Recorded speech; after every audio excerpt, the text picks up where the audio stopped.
একদা এক জঙ্গলে এক সিংহ ঘুম দিচ্ছিল। হঠাৎ এক ছোট্ট ইঁদুর দৌড়াতে দৌড়াতে এসে সিংহের শরীরের ওপর দিয়ে চলে গেল। এতে সিংহ জেগে উঠে রাগে ইঁদুরকে ধরে ফেলল।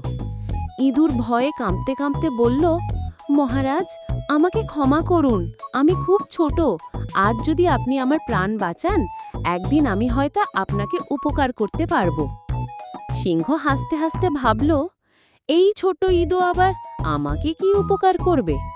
তবুও সে দয়া করে ইঁদুরটিকে ছেড়ে দিল। কয়েকদিন পর সিংহ জঙ্গলের শিকারীদের জালে আটকা পড়ল।